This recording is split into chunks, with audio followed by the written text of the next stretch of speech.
कैसे हैं आप सभी स्टूडेंट। तो आज की इस वीडियो में मैं आप सभी बच्चों को एसी हिंदी में आप सभी बच्चों को पढ़ा रहा था। ठीक है, एसी हिंदी का ये इस साल का हमारा दूसरा वीडियो है, सेमेस्टर 3 का। तो चलिए वीडियो को हम लोग शुरू करते हैं। इस वीडियो में मैं आप सभी बच्चों को पहले भाषा में जो संधि प्रक्रिया होती है उसका क्या महत्व होता है आपके सिलेबस के अकॉर्डिंग ये बताने वाला हूँ। और इस वीडियो से आप सभी बच्चों को पेपर में टोटल 50 नंबर का सवाल आता है, 50 में से 30 नंबर आपका कवर हो जाएगा। तो शेयर कर दीजिएगा इस वीडियो को अपने सभी दोस्तों के साथ। चैनल पर अगर आप हमारे पहली बार आए तो चैनल को सब्सक्राइब करिएगा, साथ में बेल आइकन पर क्लिक करिएगा ताकि इसी प्रकार जब भी हमारा न्यू वीडियो आएगा सबसे पहले आपको अपडेट मिल जाएगा। डिस्क्रिप्शन में Telegram, Facebook, Twitter, Insta link available है, जहाँ फॉलो करना चाहे कर सकते हैं। ठीक है, देखिए क्या है, भाषा में संधि प्रक्रिया का महत्व है उसको निरूपित करते हुए उसको उदाहरण देके, यानी सुधारना मतलब उदाहरण के थ्रू आपको क्या करना है, इसकी व्याख्या करनी है।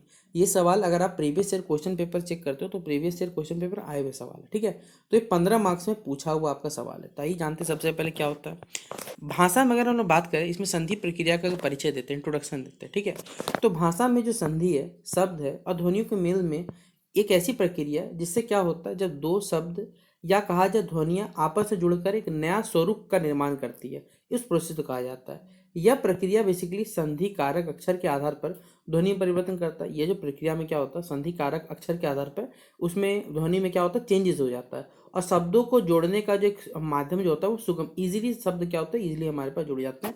इस प्रक्रिया को कहा जाता है भाषा में संधि प्रक्रिया। ठीक है, अब संधि का आप लोग जानते हैं, संधि मतलब मेल या फिर संबंध बेसिकली कहा जाता है। तो यह भाषा को अत्यधिक सहज बनाता है, प्रभावपूर्ण बनाता है और आकर्षक बनाता है। ये जो संस्कृत भाषा है, हिंदी है और अन्य भारतीय भाषाओं में संधि का हमेशा एक महत्वपूर्ण स्थान बना हुआ रहा है। ठीक है, अब इस संधि के देखिए प्रकार जो है और उसको उदाहरण सहित हम समझाते हैं आपको। ठीक है, जैसे स्वर संधि आपने पढ़ा होगा बचपन में, स्वर पढ़ा होगा, व्यंजन पढ़ा होगा, विसर्ग संधि पढ़ा होगा, वही चीज़ है लेकिन थोड़ा डिटेल वे में।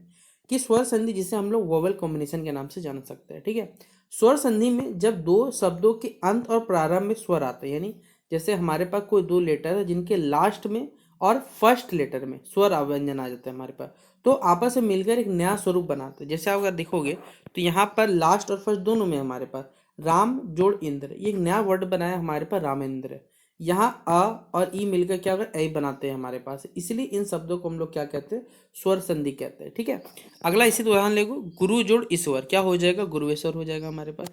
ये स्वर के लिए था, यानी जब लास्ट का शब्द और पहला शब्द दोनों जब स्वर हो तो ये हमारे पास होता है। इसी प्रकार अगर आप देखोगे तो व्यंजन संधि, कॉन्सोनेंट कॉम्बिनेशन, जब शब्दों के अंत में व्यंजन और अगले शब्द का मतलब जो नेक्स्ट शब्द उसका पहला भी लेटर अगर हमारे पास या तो स्वर हो या तो व्यंजन हो, तो उनके मेल से भी ध्वनि में क्या होता है, परिवर्तन होता है। जैसे देखिए सत जोड़ चीज सच्चित हो गया, यहाँ त और च के मिल से च बन गया हमारे पास है। तो यहाँ पर दोनों शब्दों के अंत में, यानी पहला शब्द का अंत में व्यंजन हो, दूसरा शब्द का शुरुआत में या तो स्वर हो या तो व्यंजन हो, तो उससे क्या होता है, ध्वनि में हमारे पास परिवर्तन देखने को मिलता है। इसी तरह है तद जोड़ दृष्टि, तद दृष्टि हो जाएगा हमारे पास है।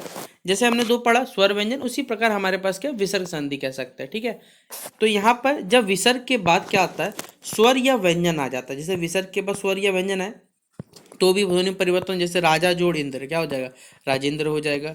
गुरु जोड़ आशीर्वाद क्या हो जाएगा, गुरु आशीर्वाद हो जाएगा हमारे पास है। तो ये था हमारे पास संधि के विभिन्न प्रकार। ठीक है, जहां पर हमने आपको बताया। अब इसी संधि प्रक्रिया के देखिए कुछ महत्व है, आइए उन महत्वों को जानने की कोशिश करते हैं हम लोग।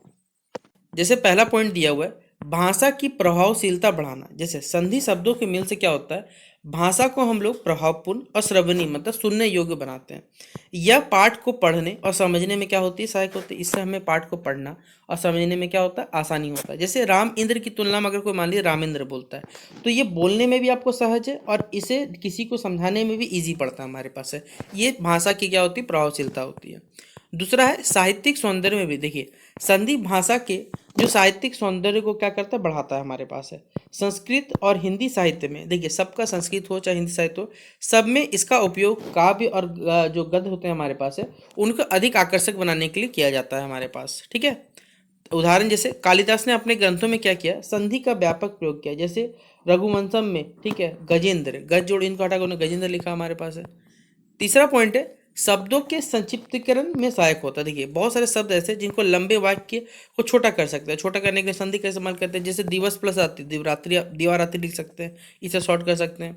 चौथा पॉइंट है भाषा की व्याकरणिक संरचना। देखिए संधि बेसिक प्रक्रिया में अगर आपको व्याकरण को स्पष्ट और संगठित करती है, यह शब्दों और वाक्यों के सही संयोजन में क्या होती है, सहायक होती है। कि शब्दों का सही संयोजन होगा तभी जाके ये क्या होगा, हमारे पास बनता है। ठीक है, 5वां पॉइंट है संवाद की स्पष्टता होनी चाहिए।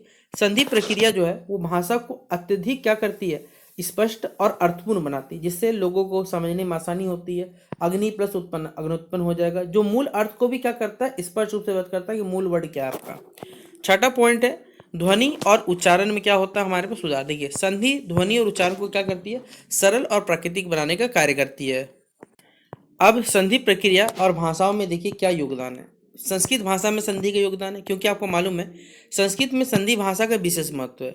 यह भाषा को क्या करता है, एक संरचित और लयबद्ध क्रम में विशेष सजाता है, जिससे संस्कृत भाषा में इसके उपयोग से जो हमारा काव्य है या श्लोक है वो अत्यधिक प्रभावशाली और सौंदर्यपूर्ण बन जाता है हमारे पास। ठीक है, हिंदी भाषा में अगर संधि का उपयोग के बारे में बात करें, ठीक है, तो हिंदी में संधि का उपयोग जो है वो हमारे आधुनिक ने मॉडर्न और जो प्राचीन जो साहित्य है दोनों में होता है। हिंदी कवि जैसे तुलसीदास हो गए, कबीरदास हो गए, सूरदास हो गए, इनके ग्रंथों में बेसिकली हमारे पास इनके साहित्यों में जो संधि प्रक्रिया के सुंदर बहुत सारे उदाहरण हमें देखने को मिले हैं। दूसरा है हमारे पास है अन्य भाषाओं में प्रभाव। देखिए संधि प्रक्रिया का उपयोग भारतीय भाषा में जैसे बंगाली हो गया, मराठी और कन्नड़ सभी में मिलता है हमारे पास है। अब इस संधि प्रक्रिया का व्यापारिक उपयोग कहाँ कहाँ हमारे पास, पहला शिक्षा के क्षेत्र में होता है, जैसे क्योंकि जितने भी शिक्षण संस्थान है वहाँ संधि प्रक्रिया विद्यार्थियों को वहाँ से गहराई सिखाई जाती है और संरचना समझने में महत्वपूर्ण उपकरण होता है। दूसरा है साहित्य और काव्य में संधि के माध्यम से क्या, तो साहित्य और काव्य में इसका इस्तेमाल होता है। संवाद और मीडिया में भी इसका इस्तेमाल होता है, क्योंकि संधि का उपयोग संवाद को और प्रभावी और आकर्षक बनाने किया जाता है। संधि प्रक्रिया भाषा के एक महत्वपूर्ण व्याकरणिक पहलू है, जो भाषा को हमारे प्रभावपूर्ण बनाता है, अर्थपूर्ण बनाता है, सुंदर बनाता है। यह हमें भाषा की गहराई को समझना और इसका उपयोग करने में सहायक होता है। संधि प्रक्रिया के बिना जो भाषा की संरचना वो अधूरी, इसलिए इसका इस्तेमाल बहुत ज़्यादा हमारे लिए महत्वपूर्ण बन जाता है। ठीक है, तो ये पहला सवाल था हमारा, ठीक है, जहाँ पर हमने आपसे बच्चों को 15 नंबर सवाल कंप्लीट करवाया। नेक्स्ट सवाल आप PYQ चेक कर लेना, ये भी आपको मिल जाएगा कि वर्तमान में हिंदी भाषा की जो स्थिति है इस पर प्रकाश डाल दे, कि हिंदी भाषा के बारे में क्या उसकी स्थिति चली देश भर में, उसके बारे में आपको चर्चा करने बोला गया। तो आइए जानते हैं। सबसे पहले हमारा हिंदी भारतीय उपमहाद्वीप की सबसे व्यापक बोली जाने वाली भाषा है। ठीक है, यह भारत की एक राजभाषा है। ठीक है, ये राष्ट्रभाषा नहीं, राजभाषा। ठीक है, और विश्व की तीसरी सबसे अधिक बोली जाने वाली भाषाओं में से एक है। हिंदी भाषा ने अपने ऐतिहासिक, सांस्कृतिक और सामाजिक महत्व को बनाए रखा है, लेकिन वर्तमान में इसे कई चुनौतियों का सामना करना पड़ रहा है। जैसे क्योंकि आपको मालूम है पहले इसके पक्ष में, मतलब इसके कह सकते हैं इसके सकारात्मक पक्ष में कुछ चीज़ें आप जान लीजिए। पहले विश्व स्तर पर हिंदी का प्रसार लगातार बढ़ते चला जा रहा है। तीसरी सबसे अधिक बोली जाने वाली भाषा हिंदी है। आज हिंदी को लगभग 60 करोड़ लोग मातृभाषा के रूप में और 25 करोड़ लोग द्वितीय भाषा के रूप में इसका इस्तेमाल करते हैं। तो सोच लीजिए इसका पैमाना कितना है यूज करने का हमारे पास। ठीक है, दूसरा इसकी वैश्विक पहचान। संयुक्त राष्ट्र और जो अन्य अंतर्राष्ट्रीय मंच है वहाँ पर हिंदी की स्वीकार्यता लगातार बढ़ती चली जा रही है। हम लोग हर साल विश्व हिंदी दिवस हर साल 10 जनवरी को मनाया जाता है, वर्ल्ड बोला गया यहाँ पर। ठीक है, यहाँ पर विदेशी विश्वविद्यालय में हिंदी अध्ययन में अमेरिका, ब्रिटेन, ऑस्ट्रेलिया, अन्य देशों में हिंदी भाषा के अध्ययन के लिए एक मतलब वहाँ भी क्या है, सब्जेक्ट्स अवेलेबल है कि बच्चा पढ़ना चाहे पढ़ सकता है। तो अंतर्राष्ट्रीय पहचान है। शिक्षा और साहित्य में इसका योगदान। भारत में अधिकांश राज्यों में हिंदी शिक्षा का क्या है, माध्यम हमारे पास बना हुआ है। हिंदी साहित्य आज भी क्या है, उतनी ही प्रासंगिक और समय जितने पहले थे, जिसमें बहुत सारे आपने लेखक साहित्यकारों का नाम सुना होगा, प्रेमचंद, महादेवी वर्मा, हरिवंश राय बच्चन, जिसे उनकी कृतियाँ आज भी पढ़ी और हमेशा सराही जाती है। हिंदी भाषाओं के हर साल हजारों पुस्तकें और पत्रिका प्रकाशित होती है। तीसरा पॉइंट है मीडिया और मनोरंजन में हिंदी का। देखिए आपके तो जितने भी हमारे पास चाहे बॉलीवुड चाहे टॉलीवुड, ठीक है, सब में हिंदी फिल्म का सबसे ज़्यादा जो क्रेज रहता है वो सबसे ज़्यादा रहता है। टीवी और रेडियो चैनल देखते हैं, हिंदी चैनल कार्यक्रमों का देश के हर कोने में क्या होता है, इम्पैक्ट देखते हैं, प्रभाव देखते हैं आप लोग। Digital platform, YouTube, OTT platform हो गए, पॉडकास्ट हो गए, सभी में लगभग हिंदी का इस्तेमाल किया ही जाता है। डिजिटल युग में अगर हिंदी के बारे में बात करें तो सोशल मीडिया पे आप बहुत सारे पोस्ट देखते हो, सब हिंदी पे रहते हैं। E-कॉमर्स जितनी भी कंपनियां सब के सब आपको कस्टमर सर्विस प्रोवाइड भी करते हैं, कोई भी सामान प्रोवाइड करते हैं तो वो भी आपको हिंदी में सारे डिटेल्स देते हैं। आपको यहाँ पर है सरकारी प्रयास में देखें तो संविधान में मान्यता है, अनुच्छेद 343 के रूप में इसे भारत की राजभाषा के रूप में मान्यता मिली है। प्रोत्साहन कार्यक्रम चलाए जाते हैं, सरकार ने इसके प्रति बहुत सारे प्रोत्साहन कार्यक्रम चलाए हुए हैं। आधिक कार्य मतलब कई सरकारी कार्यालयों में हिंदी को प्राथमिकता दी जाती है हमारे पास है। अब ये तो चलिए इसके रहा, लेकिन इसकी कुछ चुनौतियाँ भी हैं। जैसे आपको मालूम है अंग्रेजी का जो वर्चस्व है वो भी बढ़ता चला जा रहा है। अंग्रेजों को अंग्रेजी की शिक्षा, व्यापार और तकनीकी क्षेत्र में पहला फर्स्ट प्रायोरिटी दिया जाता है, जिससे हिंदी का जो प्रभाव कुछ हद तक सीमित हो गया। ग्रामीण और शहरी में विभाजन भी होता है, क्योंकि आपको मालूम है शहरी क्षेत्र में अंग्रेजों का वर्चस्व ज़्यादा रहता है और ग्रामीण क्षेत्रों में कम रहता है, जिसमें से ये अंतर देखने को मिलता है। क्षेत्रीय भाषाओं के साथ प्रतिस्पर्धा, क्योंकि संविधान में बेसिकली 22 भाषाएं जो है मान्यता प्राप्त है। ठीक है, तो और उसमें बहुत सारे सैकड़ों बोलियाँ भी है। तो कहीं ना कहीं यहाँ पर हमारे पास हिंदी को भी यहाँ पर बेसिकली प्रतिस्पर्धा कंपटीशन का भाव रहता है। दक्षिण भारत के कुछ राज्यों में हिंदी के प्रति आप देखते ही होंगे, केरला में देखते होंगे या फिर चेन्नई में देखते होंगे, ये चीज़ आप ऑलमोस्ट इंटरनेट पर देखते ही होंगे। तकनीकी बाधाओं के बारे में बात करें तो तकनीकी क्षेत्रों में हिंदी का उपयोग अभी भी अंग्रेजी के मुकाबले क्या सीमित है। जैसे अगर सॉफ्टवेयर बनाना, एप्लीकेशन बनाना, तो वहाँ पर हिंदी का पूर्ण इस्तेमाल तो नहीं कर सकते।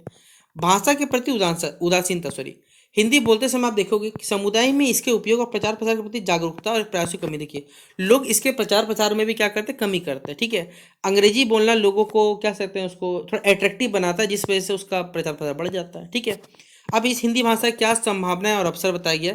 डिजिटल युग में हिंदी भाषा का भविष्य जो है, देखिए आपको मालूम है डिजिटल युग है, हिंदी सामग्री की मांग तेजी से बढ़ रही है। जैसे हिंदी ब्लॉग हो गया, यूट्यूब चैनल हो गया, सभी से बढ़ रहा है। और आर्टिफिशियल इंटेलिजेंस, एआई कहते हैं, मशीन लर्निंग में हिंदी के लिए आपको अनुकूल सॉफ्टवेयर और उपकरण यहाँ पर विकसित किए जा रहे हैं। शिक्षा और शोध में यहाँ पर हिंदी का उपयोग किया जा रहा है। अंतर्राष्ट्रीय पहचान के रूप में हिंदी का पहचान बढ़ाया जा रहा है। जैसे हिंदी का साहित्यिक और जो सांस्कृतिक प्रभाव, जैसे हिंदी में प्रकाशित होने साहित्य की गुणवत्ता में सुधार किया जा रहा है, नवाचार किया जा रहा है, जिससे इसका कैसे अन्य भाषाओं में इसको मिल रहा है। भविष्य की दिशा में अगर देखते हैं तो हिंदी को तकनीकी रूप से क्या करना है, टेक्नोलॉजी के रूप से क्या करना है, सशक्त बनाना है। सॉफ्टवेयर एप्लीकेशन को हिंदी में समावेश करना है। हिंदी में ऑनलाइन शिक्षण और सामग्री का भी क्या करना है, यहाँ पर बढ़ावा करना हमारे पास है। फिर है शिक्षा में हिंदी का भूमिका, प्राथमिक और जितने माध्यमिक स्तर के कार्य होते हैं उनमें हिंदी को अनिवार्य करना है। उच्च शिक्षा और तकनीकी पाठ्यक्रम में हिंदी का उपयोग करना है। जन जागरूकता होनी चाहिए, लोगों को हिंदी के प्रति सम्मान होना चाहिए और प्रेम को बढ़ाने की जागरूकता अभियान चलाना चाहिए। युवा को हिंदी साहित्य, सिनेमा, कला जोड़ने का प्रयास करना चाहिए। अंतर्राष्ट्रीय मंच पर हिंदी का प्रचार प्रसार होना चाहिए। देखिए, हिंदी भाषा वर्तमान में एक और वैश्विक पहचान प्राप्त कर रही है, तो दूसरी ओर कई सही चुनौतियों का सामना करना पड़ रहा है।